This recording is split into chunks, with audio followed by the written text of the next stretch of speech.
Betty Williams gazed at the city lights through the window of her luxury apartment in Beacon Hill, adjacent to Boston's financial district.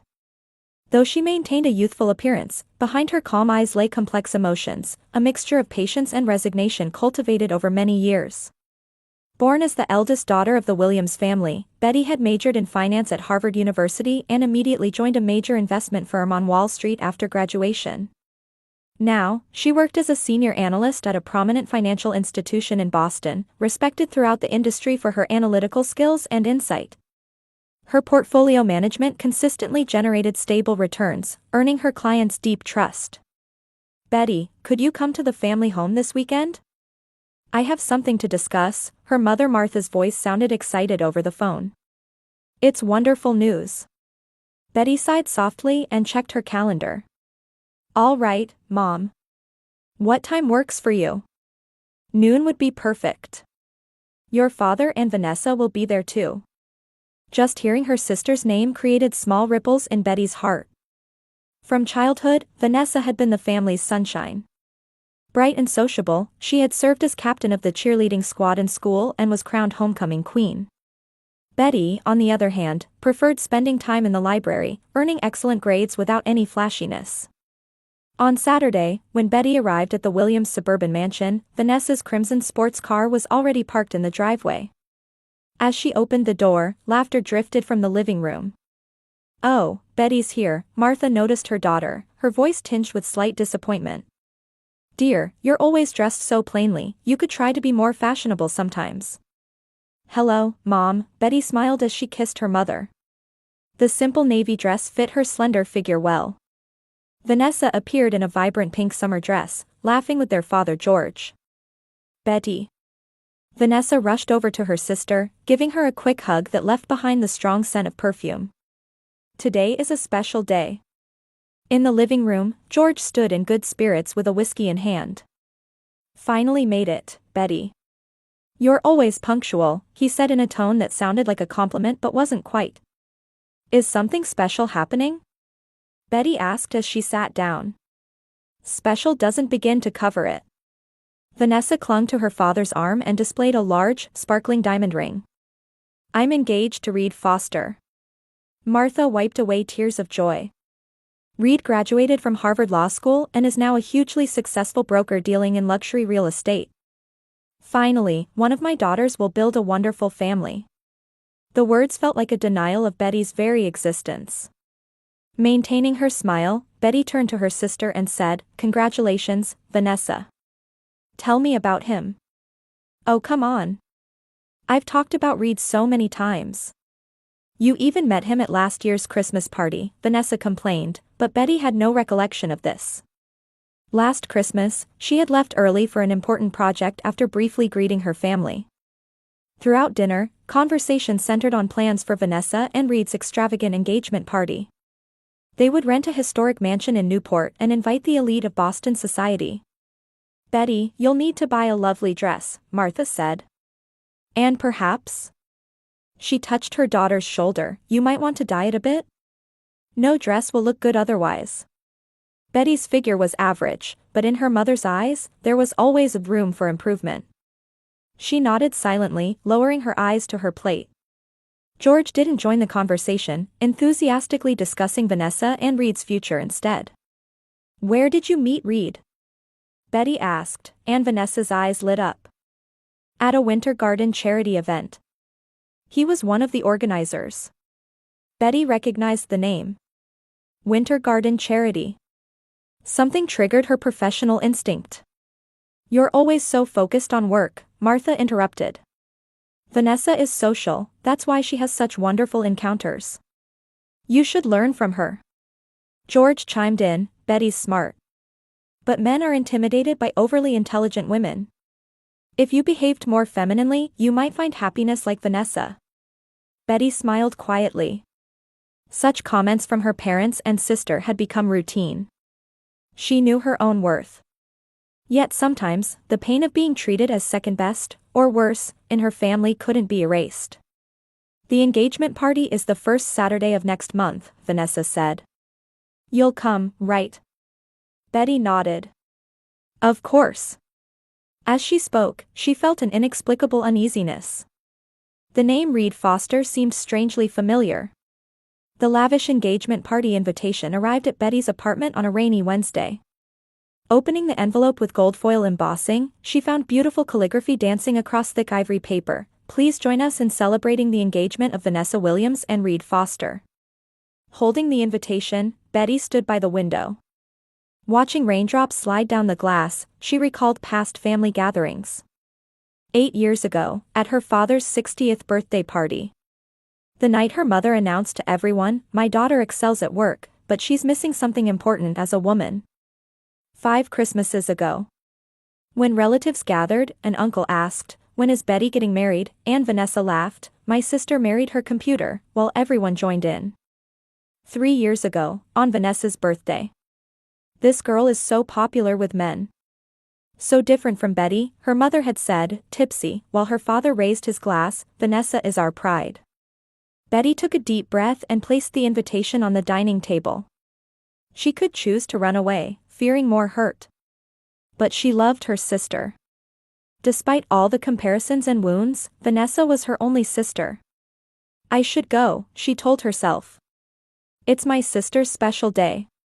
That night, Betty opened her laptop and accessed her work database. Telling herself it was mere curiosity, she typed Reed Foster's name in the search field. Initially, she just wanted to learn more about her sister's fiancé. The search results were superficial: photographs from parties and charity events, articles about real estate transactions. Reed was indeed a handsome man and a Harvard Law School graduate. His company, Foster Luxury Estates, had grown rapidly over the past 3 years, handling high-end properties in Boston and New York. "He's no ordinary success story," Betty murmured, studying the screen. As a business intelligence specialist, she excelled at reading the stories behind numbers. Reed's company's growth rate was abnormal. Usually, such rapid expansion required substantial investment or exceptional connections. The next day, Betty delved deeper into company databases. She discovered that some properties Reed dealt with were being traded through investment trusts. The pattern looked familiar. The shocking discovery came after she returned home. Checking past files on her home computer, she found materials from an investment fraud case she had analyzed 5 years earlier. Looking at a photograph of one of the main suspects, Betty gasped. "It can't be." The man in the photo, despite different hair and beard styles, was unmistakably Reed Foster. Back then, his name was Richard Farman. He had been part of a fraud group that swindled around $20 million from hundreds of investors. Though insufficient evidence had prevented his indictment, he had been investigated as an associate. With trembling hands, Betty spread out the materials. Richard Farman, now Reed Foster, had disappeared after the fraud case and reappeared 3 years ago as a different person. He had changed his name, appearance, and career. But his methods remained unchanged. The possibility of a new fraud scheme through luxury real estate emerged. "I must protect Vanessa." That weekend, Betty visited her parents' home with the evidence she had gathered. She had decided to talk to her parents first. But as soon as she began, her words were cut off. "Are you starting with your delusions again?" Martha said tiredly. "Always jealous of others' happiness." "This isn't jealousy, Mom," Betty said calmly. "These are facts. Reed was involved in investment fraud 5 years ago under the name Richard Farman. Do you have any proof?" George looked skeptically at his daughter. When Betty presented her materials, George glanced at them briefly and shook his head. "This proves nothing. There are plenty of men who look similar." "But Dad." "Enough," George raised his voice. "You're just trying to ruin your sister's happiness. At your age, still jealous of Vanessa." Betty felt despair that her parents refused to see the truth. As she was leaving, she crossed paths with Vanessa at the entrance. "Vanessa, I need to talk to you." The two faced each other in Vanessa's room. Betty calmly presented the evidence, explaining Reed's true identity. But Vanessa's reaction was predictable. "That's impossible!" Vanessa shouted. "You're always trying to ruin my happiness. Reed is a different person. These photos just look similar." Vanessa, please be rational. I'm only trying to protect you. No. Tears of anger welled in Vanessa's eyes. You're a lonely loser who can't stand my happiness. Stop speaking ill of Reed. Watching Vanessa storm out, Betty made a decision.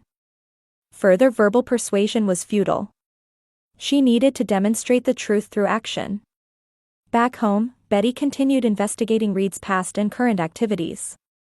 She thoroughly examined his background, owned companies, and transaction patterns. For the first time, her skills and knowledge as a financial analyst would serve her family. 3 days before the engagement party, Betty packed the evidence documents into a small box. It was her first genuine act of defiance against her family. The historic Vanderbilt mansion in Newport radiated brilliance reminiscent of a bygone golden age that night. The grand hall, decorated with champagne gold ornaments, hosted Boston's social elite while crystal chandeliers cast soft light from the ceiling. Betty entered the venue quietly. Her emerald green evening dress accentuated her intellectual beauty, displaying an elegance different from her usual businesswoman appearance. As she entered, several gazes turned toward her but quickly shifted to indifference. She wasn't escorting anyone, nor did she possess exciting conversation topics. She was merely Vanessa's sister. Betty, you came, Martha approached. Wearing a glamorous silver dress, her mother's expression showed slight tension. You'll behave today, won't you? Of course, Mom, Betty smiled. She clutched her small black bag, confirming the presence of the box inside. Your seat is over there, Martha pointed to a corner of the hall, a position as far as possible from the main table. Betty nodded silently and headed toward her assigned seat. En route, she saw Vanessa and Reed surrounded by guests. Vanessa sparkled like a movie star in her ivory designer dress. Reed, handsome in his perfectly tailored tuxedo, smiled as he chatted with guests. When Betty took her seat, the table was occupied by distant relatives of her father and a couple who were daughters of her mother's friends. They exchanged brief greetings before returning to their previous conversation. No one showed interest in her. The party proceeded as planned. As waiters served premium champagne and hors d'oeuvres, and a string quartet played elegant music, Betty barely touched her glass, silently waiting for time to pass. Eventually, after dinner, the time came for speeches and special toasts. George stood up and took the microphone. Thank you all for gathering today to celebrate the engagement of our family's jewel, Vanessa, and the wonderful gentleman Reed Foster. Applause erupted from the audience. Vanessa has brought light to our lives since birth. Her smile, intelligence, and warmth are impossible not to love. And now, she's about to share her life with an equally wonderful man. George continued praising Reed's false family background, education, and business success. Let's raise a toast to Vanessa and Reed's happy future. As everyone raised their champagne glasses, Martha suddenly spoke up. Oh, I just remembered, our other daughter is here today too. Martha looked around and waved at Betty. Betty, stand up and say hello to everyone. The room fell silent as Betty slowly rose. Her heart was racing, but her expression remained calm. This girl was a straight-A student in college, Martha said in a slightly elevated voice. Tension began to permeate the room. But she's not good at parties like this. Always in front of a computer. She'll probably stay single forever. How embarrassing. Martha's words brought silence to the venue. Betty felt her cheeks burn but maintained her smile. Then Vanessa laughed. Would anyone like to take my poor, plain sister? She's really a good person. Vanessa's words initially created an awkward atmosphere, but soon several people began to chuckle, spreading throughout the venue. Even Reed made no attempt to hide his smile. Amidst the laughter, Betty calmly stood, retrieving the small box from her clutch. As the laughter gradually subsided, she approached the main table. Vanessa, Betty said quietly. Congratulations. This is a special gift from me. Vanessa looked confused but accepted the box to avoid appearing rude in front of guests. Thank you, what is it? Open it, Betty said. Her voice was soft yet somehow carried throughout the hall. Driven by curiosity, Vanessa untied the ribbon on the small box. Inside were several photographs and documents. She took out the first photo and examined it closely. It showed a younger Reed, with a different hairstyle, identified as Richard Farman. Next to it was a headline, "Investment Fraud Suspect." The color visibly drained from Vanessa's face. She withdrew the next document, which detailed Reed's criminal record, the fraud cases he was involved in, and most shockingly, evidence that his current real estate company was misappropriating investor funds. "This is unbelievable." Vanessa's voice shook. She stared at Reed. "Is this true?" Reed was momentarily stunned but quickly tried to compose himself. "Vanessa, what are you talking about? Come on, we're about to get married, and your sister is playing some strange joke." "This is no joke," Betty said calmly. She took out another document from her clutch. "This is a forensic report showing that Richard Farman's fingerprints match Reed Foster's. I worked with a financial fraud investigator to gather all the evidence." The venue erupted into chaos. The composed expression vanished from Reed's face, replaced by panic. "This is a misunderstanding," he shouted. "There was just someone who looked like me in the past. Vanessa, believe me." But Vanessa already held conclusive evidence in her hands. The engagement ring slipped from her finger and rolled across the floor. "Isn't that Farman?" a voice rose from the back of the hall. It was a senior investment industry figure who remembered the fraud case. One of the perpetrators of that $8 million scam. Reed, wearing an expression of someone who had lost all escape routes, glared at Betty. What have you done?" "I've delivered justice," Betty answered quietly. "I've protected my sister." George and Martha stood dumbfounded. Her father's face reddened with anger, while her mother covered her face in shame. "How do you explain this?" one of the venue's dignitaries confronted George. "Choosing a con artist as your daughter's spouse." Vanessa collapsed in tears, and Martha rushed to comfort her. But Vanessa pushed away her mother's arms. "Why didn't you notice? Why didn't you listen to Betty?" Reed began moving toward the exit in a panic. The venue was in complete disarray. Betty stood silently, watching everything unfold. The chaos in the hall reached its peak. Reed tried to rush toward the exit, but several guests blocked his path. "I've changed," Reed desperately cried out. "I admit my past mistakes. But I'm a different person now." Betty quietly stepped forward and withdrew the final piece of evidence from her clutch. "I'm afraid you haven't changed at all," she said coolly. "These are transaction records from your current real estate company. Over the past 3 months, you've been moving funds collected from investors to offshore accounts through 5 shell companies." She placed the documents on the table. Judge Emerson, a renowned federal judge present at the venue, stepped forward and examined the papers. "This is rather detailed evidence," the judge said, furrowing his brow. "How did you obtain this?" "I'm a specialist in financial crime analysis," Betty answered. "I used all my skills and knowledge to protect my sister. All information was legally obtained." The blood had completely drained from Reed's face. "Vanessa, believe me. I truly love you." But Vanessa wouldn't even look at him anymore. "You've caused such embarrassment." Martha confronted Betty. "How could you destroy your sister's engagement in such a public manner?" George also spoke with a voice trembling with anger. "Why didn't you tell us first? Why use such a shameful method?"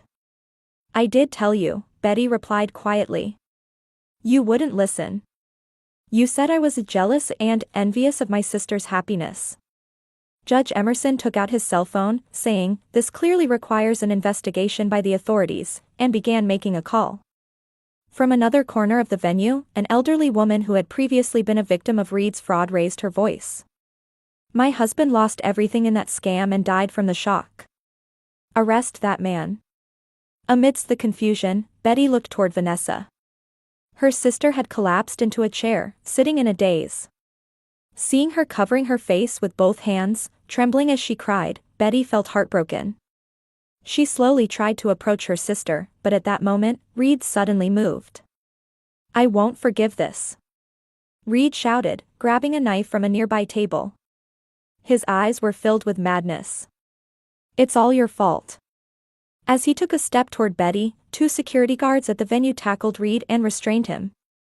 The knife fell to the floor, its metallic sound echoing off the marble. Calm down, one guard said.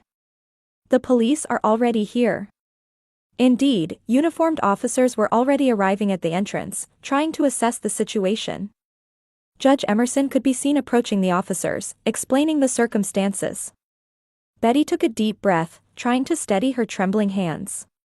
She tried to approach her sister, but Vanessa looked up, staring at Betty with an expression contorted by anger and humiliation. It's all your fault. Vanessa cried out. Why did you reveal this in such a humiliating way? You could have told just me privately. You wouldn't have believed me, Betty answered sadly. No one would have. Does that give you the right to humiliate me in front of all these people? Vanessa's voice quivered painfully. You've always tried to steal my light. Now you've finally succeeded. Martha rushed to Vanessa's side, embracing her daughter. It's okay, you did nothing wrong.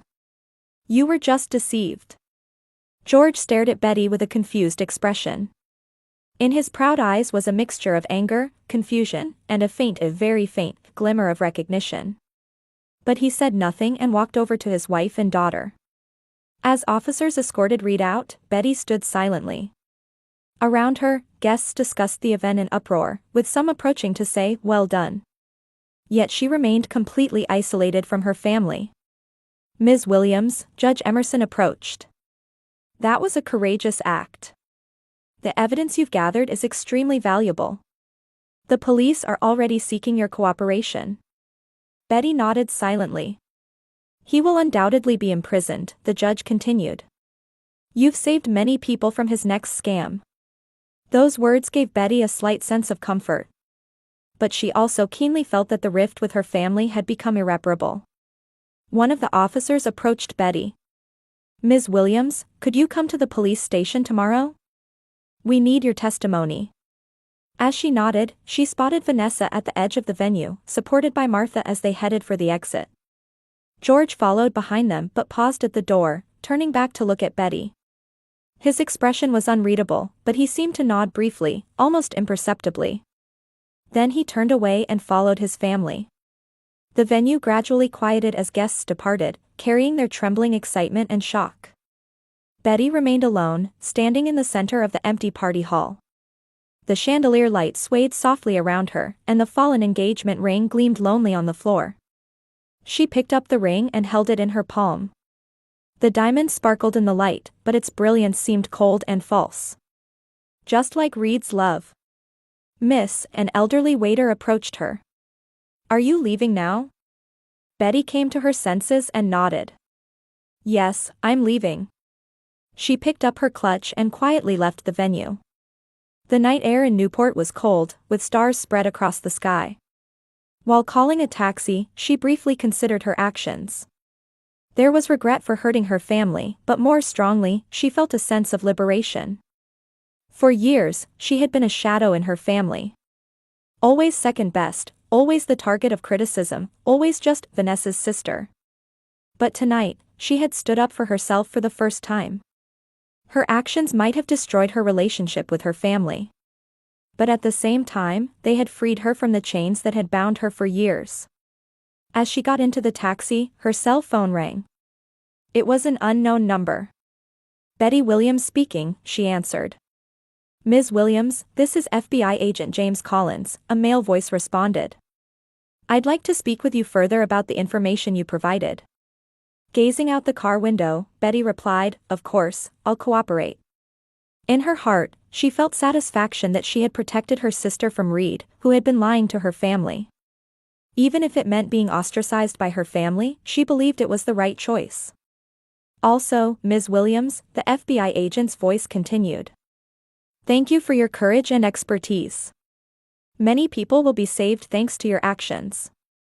The taxi left Newport and entered the highway toward Boston. Betty leaned her head against the window, looking up at the starry sky. Something inside her was beginning to change. The woman who had shaped herself according to her family's expectations and criticisms for years was, for the first time, trying to find her true self. A month passed after the party. From Betty's apartment window stretched Boston's autumn scenery. Red and gold leaves colored the trees along the Charles River, and morning light gently embraced the city. Her phone had stopped ringing weeks ago. There was no contact from her family, and Vanessa's social media accounts had been set to private. She had heard rumors that her parents had distanced themselves from her as a family disgrace, telling friends that Betty ruined her sister's marriage out of jealousy. Betty took a sip of coffee and opened the morning paper. The trial of Reed Foster, born Richard Farman, had begun. The article reported he was charged with multiple counts of fraud and expected to receive a sentence of more than a decade. The intercom at the entrance rang. Slightly nervous about the unexpected visitor, Betty opened the door. Ms. Williams, a man in a suit, stood there. "I'm Michael Harrison from Greenwood Partners Law Firm." She invited the lawyer into her home. "Actually, I represent the victims of Richard Farman, now Reed Foster's fraud," Harrison explained. "Thanks to your courageous act, many victims have been able to obtain justice. They wish to express their gratitude." The lawyer withdrew documents from his briefcase. "The victims have established a foundation using part of the recovered assets, dedicated to financial fraud prevention and victim support. And they wish for you to serve as the foundation's chairperson." Betty's eyes widened in surprise. "Me? Your expertise in financial crimes and courage to stand up for justice are exactly the qualities we're seeking." 1 year later, on Christmas Eve. Betty's New Beginning Foundation office was adorned with modest yet warm holiday decorations. She had stayed late, reviewing documents for a new victim support program. There was a knock at the door, and her secretary peeked in. "Ms. Williams, you have a visitor." Standing behind the door was Vanessa, with a worn expression. She had lost her former radiance, with signs of fatigue beneath her eyes. "Betty." Vanessa's voice trembled. "Will you listen to what I have to say?" The sisters sat in a small cafe. Vanessa tearfully explained. After Reed's arrest, their parents had lost their social reputation, Martha had been excluded from Boston society, and George had been distanced by his business partners. Then came the final blow. Vanessa had begun dating another man, but he too turned out to be a con artist who swindled most of her remaining assets. "I couldn't see anything," Vanessa clutched her coffee cup with trembling hands. "You were right. If I had listened to your warning." Betty gently touched her sister's hand. "We can't change the past. But we can choose what to do from now on." "What about our parents?" Betty quietly asked. "They still won't admit their mistakes," Vanessa answered sadly. "They even refuse to mention your name." Betty gazed at the snowy scene outside the window. True family isn't just about blood ties. It's about respecting and supporting each other. She took a business card from her inner pocket and handed it to her sister. "Would you like to start as an intern at my foundation? It's never too late to restart your life." Tears welled in Vanessa's eyes. "Even someone like me?" "Especially someone like you," Betty smiled. "Come, let's welcome a new beginning together." Outside the window, snow continued to fall quietly. It was as if gently covering the wounds of the past, spreading a pure white page filled with new possibilities.